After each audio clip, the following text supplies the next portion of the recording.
What is up, you guys? This is Mini Superheroes Today. Today we're winding it back to 2013 to take a look at this classic Batman set, Arctic Batman vs. Mr. Freeze Aquaman on Ice. Say that 10 times fast. This set retailed for 20 bucks back in the day. It had 198 pieces and came with 3, at the time, exclusive minifigures, although Aquaman was released later on. So our first minifigure is Mr. Freeze, a great looking figure. Gotta love the blue tone on this one, and I really like the way they did his helmet.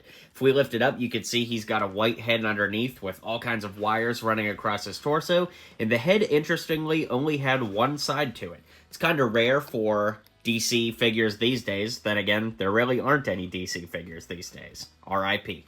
Now, at the time this set came out, this was our first ever LEGO Aquaman, but this same figure came out in LEGO Dimensions a little bit later down the line.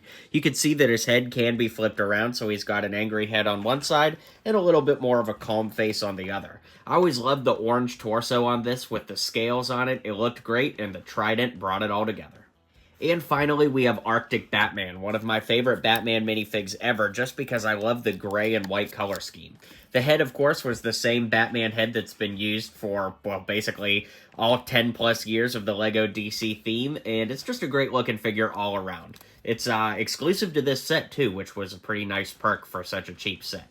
The main plot line behind the set is that Aquaman was frozen by Mr. Freeze and Batman had to come to the rescue, and you can break Aquaman out by pushing down on this tab, which busts the ice walls out so that Aquaman can fly back into action.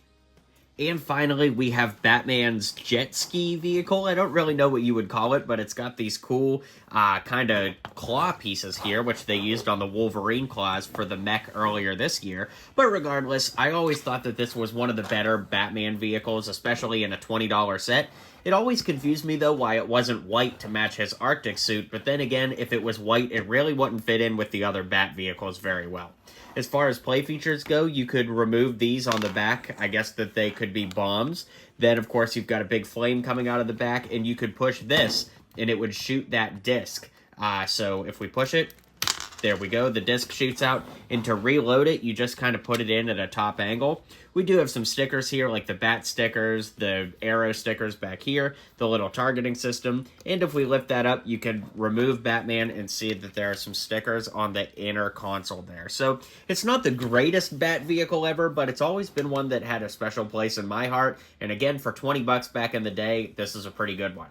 Interestingly, it hasn't really gone up much in value, so if you really dig this, you could pick it up on eBay or Bricklink now. Anyways, let's zoom out and I'll give you my final thoughts. Well, that brings us to the end of today's review. Can you believe this set is almost 10 years old now? Dang, time flies. Anyways, let me know what you think of this set. Be sure to hit like and subscribe down below if you haven't already. And until next time, build on. Well, you made it to the end of the video. Thanks for hanging out with me today. And don't forget to hit like and subscribe. And maybe check out one of my other videos listed here.